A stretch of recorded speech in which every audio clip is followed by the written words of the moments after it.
태호 내 아버지 지금 살아계신다. 내가 너한테 몹쓸 거짓말을 할 수밖에 없었구나. 죽은 줄로만 알았던 태호 부모님이 살아있다는 반전에 대한 이야기를 해보려고 해요. 그 전에 오늘도 보러 와주셔서 감사합니다. 여러분들의 가정에 평안과 행복이 깃들기를 바라며 효시민의 각자 도생 리뷰 시작하겠습니다. 재미있게 보시고 좋아요, 구독 눌러주시면 좋은 일이 잔뜩 생기실 거예요. 최명희는 장숙향에게 감금되어 있었습니다. 하지만 최명희는 장숙향에게 끝까지 말하지 않고 숨긴 것이 있었는데요. 그건 바로 둘째 아들 강준범의 생사여부였습니다.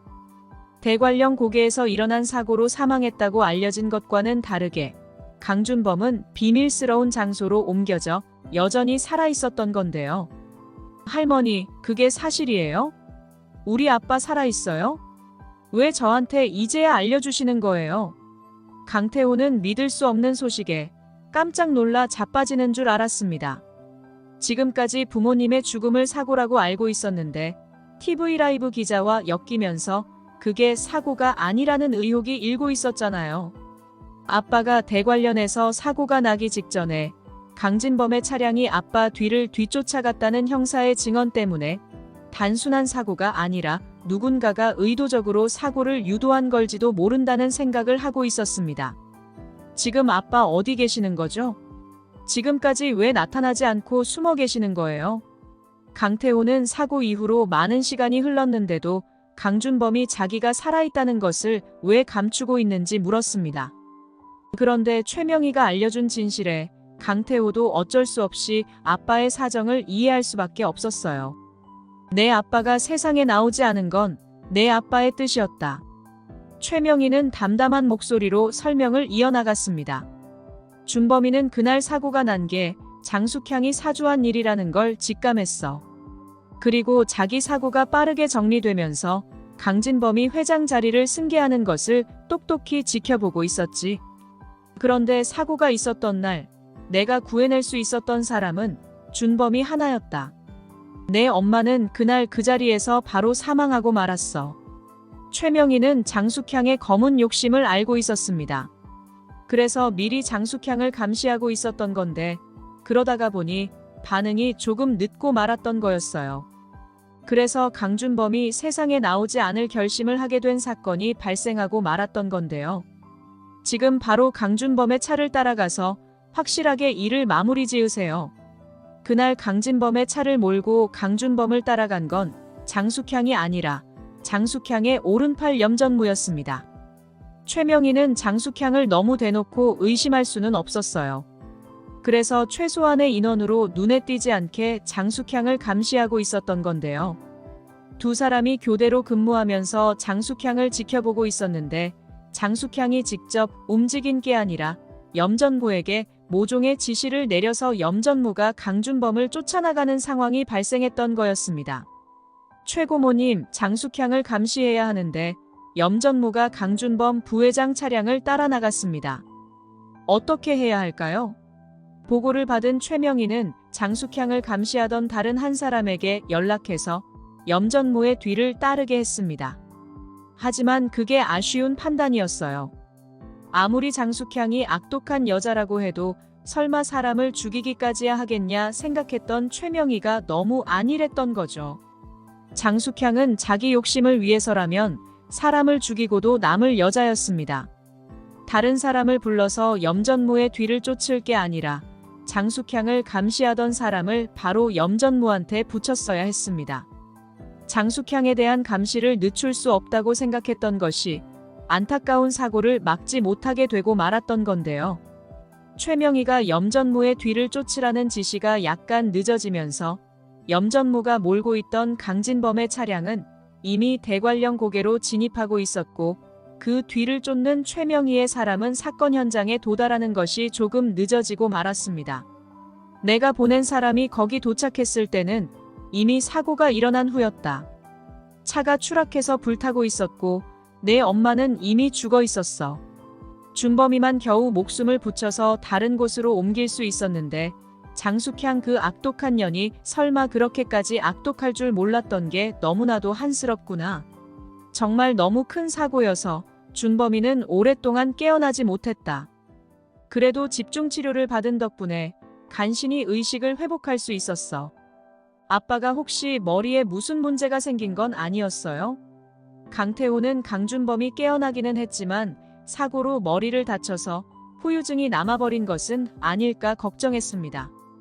그렇게 되면 살아도 산 게 아니게 되는 거잖아요. 그래도 돌아가신 것보다 살아있는 아버지를 만날 수 있다는 희망이 생긴 것은 다행이지만 아버지의 의식 수준이 어린 아이 정도로 퇴화해버렸다고 하면 과거의 진실을 밝혀낼 수 없는 것은 매한가지였습니다. 아버지가 살아계시는 것만 해도 기쁜 일이긴 하지만 그래도 태호는 여전히 엄마를 빼앗아간 사고의 진실이 무엇인지 정확하게 알고 싶었어요. 하지만 태호가 걱정하는 일은 일어나지 않았습니다. 깨어난 준범이는 머리에 아무런 문제가 없었어. 다리도 정상적으로 움직이고 정신도 말짱했지. 하지만 오히려 그게 문제였다. 너무 맑은 정신이다 보니 준범이가 더 이상 감당할 수 없는 고통을 고스란히 느끼게 된 거야. 이어지는 최명희의 말은 정말 충격적이었습니다.